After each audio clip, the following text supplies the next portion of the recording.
What are you giving up this Ramadan?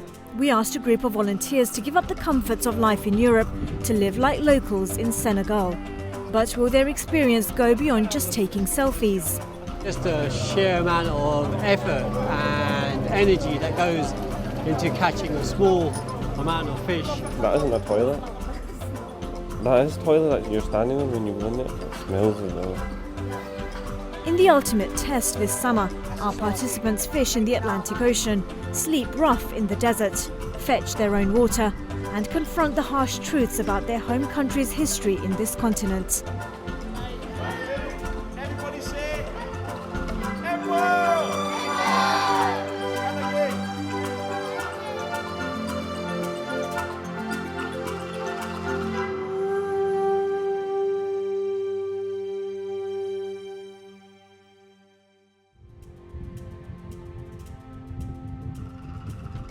Kossi, a village in the semi-arid centre of Senegal with a small and scattered population. It's where our team arrived yesterday to sample what life is like for the residents of this tiny village. You'll often find local women here relaxing under the shade of a tree or sitting in groups braiding the hair of their young daughters. That's because women in Kossi have to work hard the rest of the day. About 10 times a day, they walk to the nearest well to fetch water. Each journey is a mile there and back, so on average, women and even young girls can walk 20 miles every day. In this 40-degree heat, there really is no choice. And this is all, by the way, the best-case scenario. Today, our team of volunteers are joining the local women for just one of those long walks for water. Avid footballer Zen is 6 foot tall, so surely this shouldn't be a problem for him. So we're going over and with the bucket that I've been given. We're going to go and collect the water and then we're going to bring it back and see what it's like every single day. There's somewhat of a festival atmosphere here today as the team head to the well with a large group of local women, all amused at the sight of our volunteers. This might seem like a novel exercise for our team, who remind themselves that for many people across this continent, a walk like this is part of a daily routine.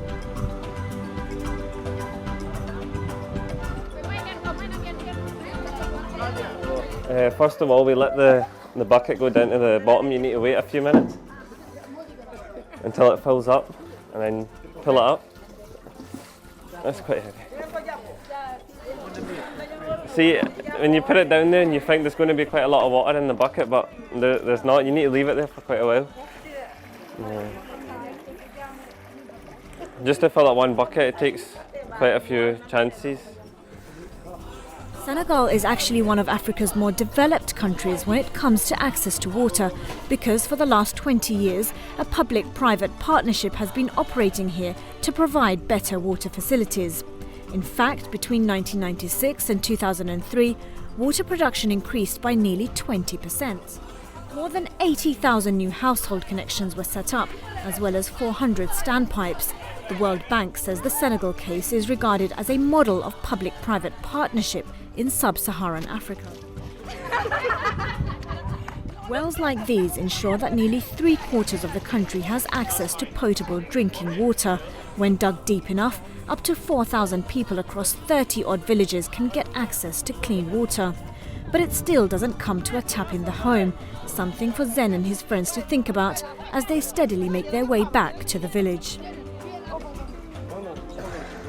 I need to drop it. No, it won't drop, don't worry. Ah, mashallah. Easy. Can't believe how heavy it is. Walking from there to here from the well. To be honest, my head was okay, but it was actually my arms. See, raising your arms for that amount of time, it wasn't even that long, but it's just holding on to that weight and trying to make sure that the water doesn't spill out either, because water is quite valuable here. I was tempted to drink a little bit of that water, and also just to wash my face with it because it was so hot.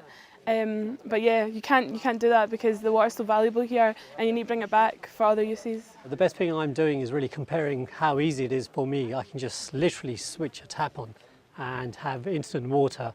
Whatever I want to do, wash whatever, it's there.